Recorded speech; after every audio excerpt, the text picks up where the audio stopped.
माननीय सदस्य श्री शक्ति सिंह गोहिल 20 मिनट। धन्यवाद महोदय।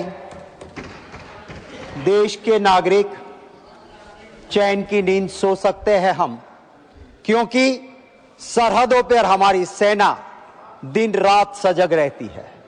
हमारे देश में इंटरनल सिक्योरिटी के लिए केंद्रीय सशस्त्र पुलिस बल के जवान जब अब चैन की नींद सोते हैं, वो दिन रात जाग के हमारी सुरक्षा करते हैं, इसलिए हम चैन की नींद सो सकते हैं।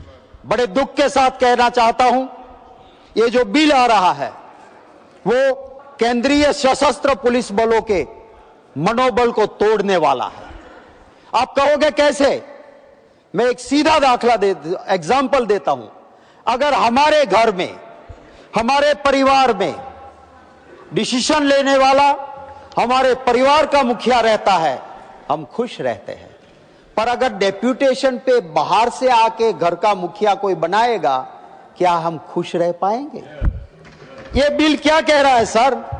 मैं आपको क्लॉज 3 पे ले जाता हूं। ये central arm police forces general administration bill 2026 clause 3 पे सर क्या कहते हैं? Clause 3 sub clause A, 50% of the post to be filled by deputation in the rank of inspector general.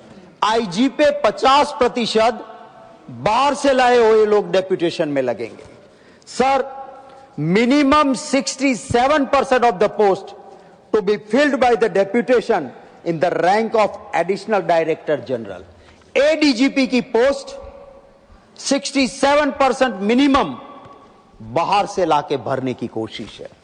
Sir special director general and director general shall be filled by deputation only. इतनी जगहों पे आप बाहर से लाके deputation पे लोग लगाओगे, इस फौज में जो दिन रात अपनी जान हथेली पे लेके काम करते हैं, जिनको प्रमोशन चाहिए, जो डिजर्व करते हैं, वो प्रमोशन से डिनाई होगे तो उसमें एक फ्रस्ट्रेशन आएगा, उसके अंदर एक मायूसी आएगी। जो हमारी सुरक्षा के लिए कोई गुजरात का सीआईएसएफ का जवान या सीआरपीएफ का जवान नॉर्थ ईस्ट में अपने परिवार को छोड़ के कहीं माओवादी, कहीं आतंकवादी उनके खिलाफ लड़ते लड़ते शहीद होने की तैयारी रखता है, क्या उनके प्रमोशन की या उनके वहां बाहर से लोग ना आए, चाहे कहीं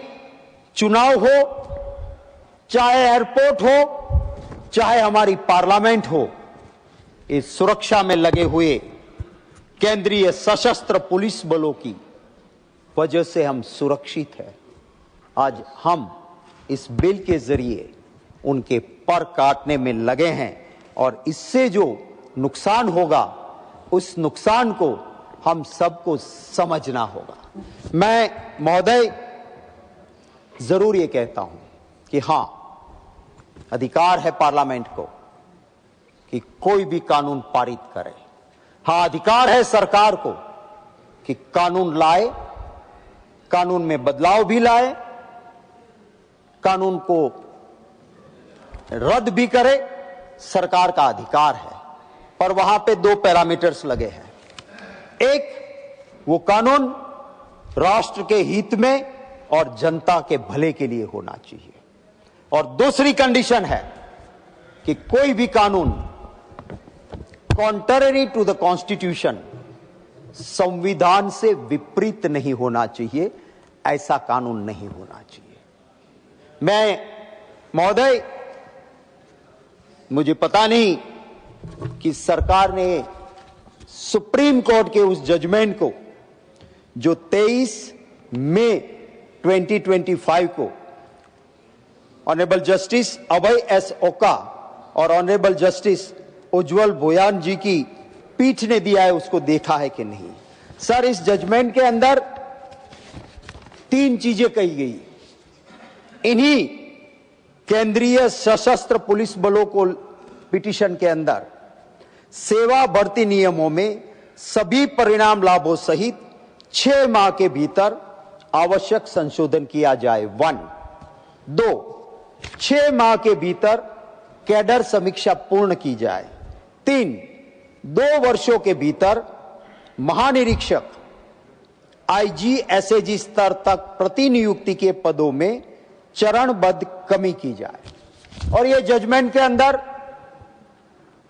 ऑनरेबल सुप्रीम कोर्ट ने इन इट्स ओन विजडम, अपने शानपन में सुप्रीम कोर्ट ने संविधान के आर्टिकल 14 और संविधान के आर्टिकल 16 को पूरी तरह से एक्सप्लेन किया है। सर, हमारे देश के ये संविधान के आर्टिकल 14 और आर्टिकल 16, ये दोनों को देखते हुए ये जजमेंट ऑनरेबल सुप्रीम कोर्ट ने दिया। और आप उस जजमेंट के खिलाफ रिव्यू पिटीशन दाखिल करते हो। चीफ जस्टिस ऑफ इंडिया की बेंच में वो रिव्यू पिटीशन आती है, रिव्यू पिटीशन आपकी खारिज हो जाती है, और फिर भी जब आप जजमेंट का इंप्लीमेंटेशन नहीं करते हो तो कंटेम्प्ट ऑफ द कोर्ट की पिटीशन आपके सामने आती है। उस वक्त पे आप एक ऐसा कानून लेके आते हो जो सुप्रीम कोर्ट के जजमेंट से खिलाफ है। इतना ही नहीं, आर्टिकल 14 और आर्टिकल 16 के खिलाफ है। And there can not be any law which is contrary to the provision of constitution. संविधान के खिलाफ का कानून पारित करने का अधिकार ना सरकार को है, ना ये हाउस को है, क्योंकि हमारा संविधान सर्वोपरि है। तो ये कानून जो है वो संविधान की प्रोविजन के खिलाफ है। सर, मैं ये कहूंगा कि ये कानून इज विथ क्लियर हैंड्स नहीं है, इसकी मंशा साफ नहीं है। With a modified intention this law is introduced. मैं डेमोन्स्ट्रेट करूंगा सर कैसे। फर्स्ट, ये क्या करना चाहते मेरे साथी जो कि लर्नेड सीनियर एडवोकेट भी है, विवेक तनखा जी ने कहा कि आईपीएस डेप्यूटेशन पे जाना नहीं चाहता है। आप बहुत सारे डेप्यूटेशन के पोस्ट क्यों खोल रहे हो?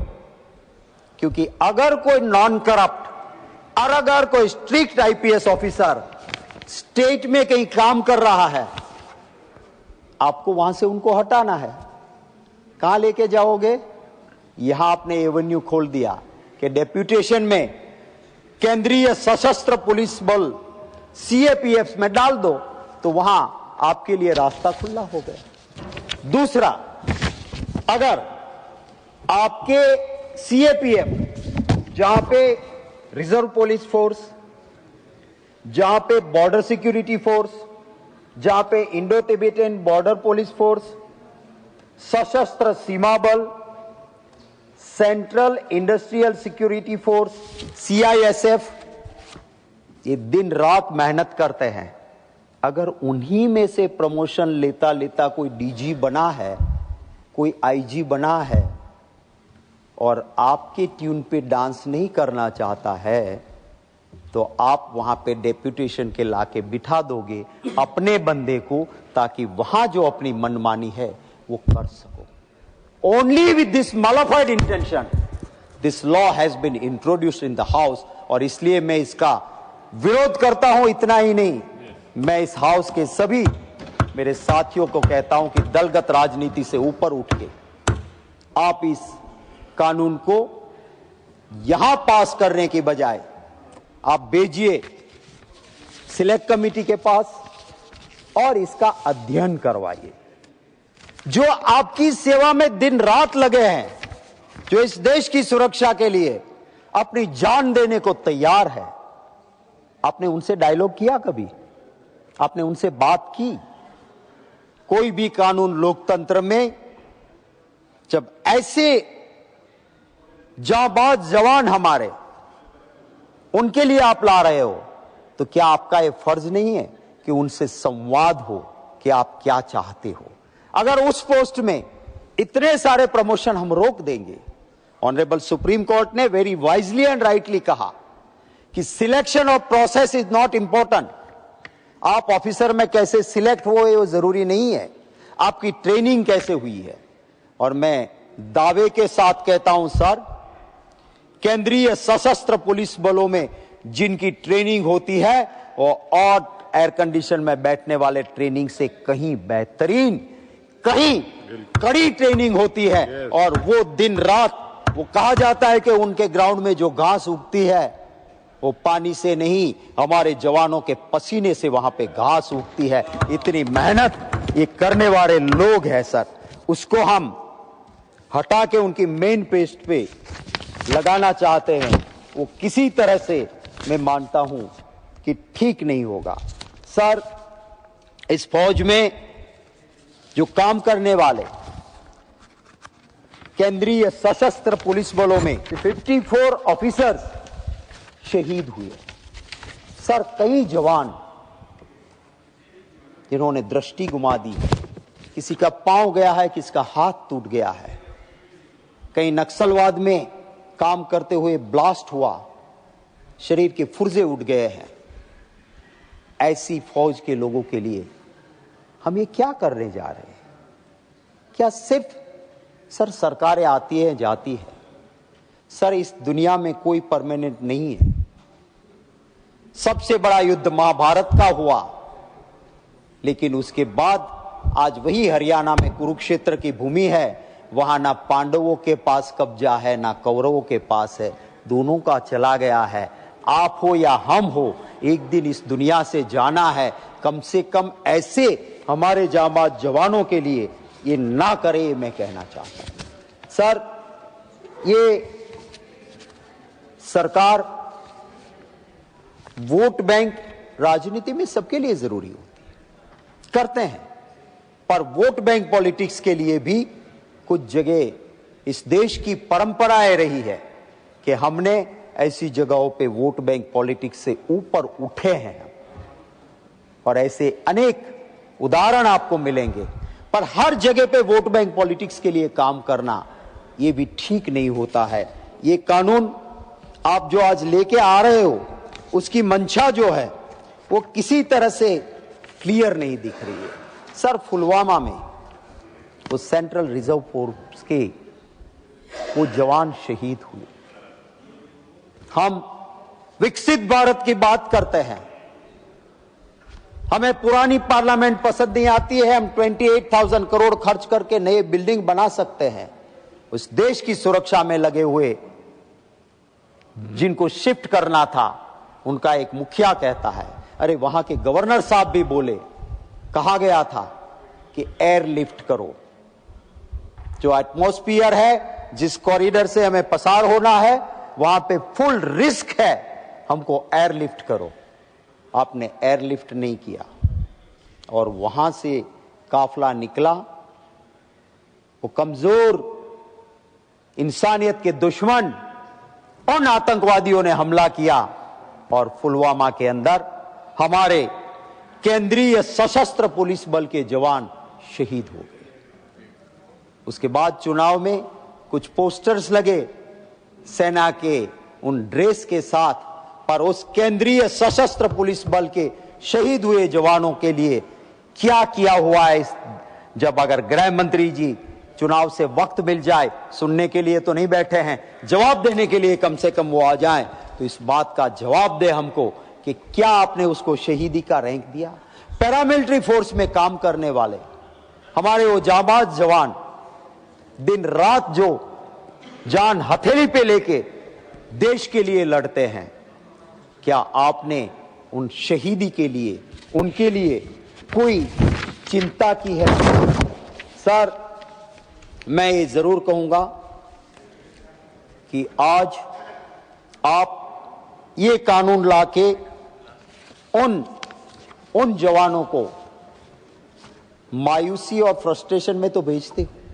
कभी कभी हम एमपी हो गए, बड़े पद पे आ गए, कुछ ऐसे ही आ जाते हैं और फिर इस तरह की बयानबाजी करते हैं कि कहीं एयरपोर्ट पे सीआईएसएफ की थप्पड़ भी खाते हैं। मैं मानता हूं कि हम लोगों को ऐसे कानून बनाते वक्त उस फौज में काम करने वाले, उस केंद्रीय सशस्त्र पुलिस दल में काम करने वाले हमारे जवानों की भावनाओं को समझना। अगर कोई आईपीएस ऑफिसर भी दिल से काम कर रहा है, हो सकता है वो नॉन करप्ट है, आपकी बात ना माने, हो सकता है पार्टी कोई भी पावर में हो, वो जनहित से ऑपोजिशन की बात ना माने। ये डेप्यूटेशन सर एक ऐसा शस्त्र है कि ऐसे नॉन करप्ट स्ट्रिक्ट ऑफिसर को स्टेट से उठा के कहीं पर भी डाल दो। मैं बहुत जिम्मेवारी के साथ कहता हूं, हमें फर्क होता है ऐसे आईपीएस ऑफिसर पे। मेरे गुजरात में रजनीश राय था, स्ट्रिक्ट नॉन करप्ट ऑफिसर, आपने डेप्यूटेशन पे नॉर्थ ईस्ट स्टेट में डाल के इतना परेशान किया, वो वहां से रिजाइन कर दिया उसने आईपीएस ऑफिसर से। इसको नुकसान किसको होता है? सिस्टम को नुकसान होता है।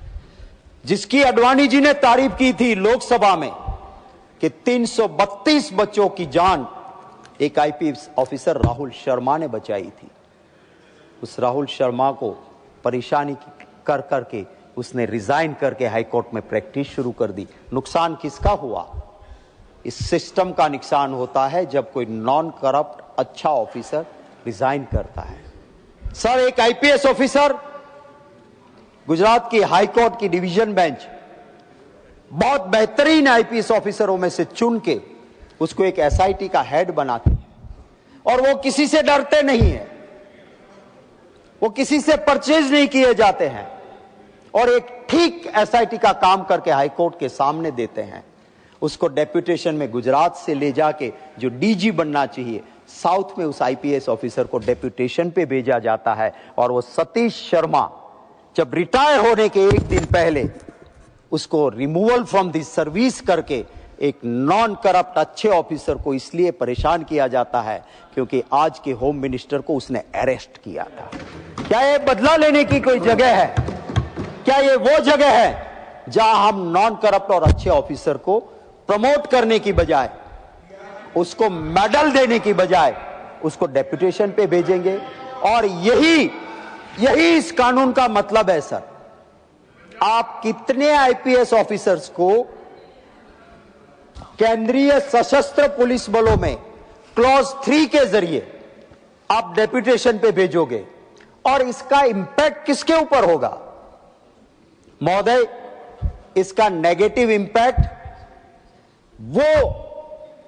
वो जो दिन रात उस फील्ड में काम करते हैं, चाहे वो central reserve police force CRPF हो, बॉर्डर सिक्योरिटी फोर्स बीएसएफ हो, Indo Tibetan border force ITBP हो, सशस्त्र सेना बल एसएसपी हो, central industrial security force CISF हो, उनको इसका नुकसान होगा क्योंकि उनके अधिकारी, सर आज हम भी राजनीति में होते हैं, सुधांशु भाई अभी बहुत अच्छा बोल रहे थे, उनकी भी मंशा ये होती है कि कभी मोदी जी मुझे मंत्री बना दे।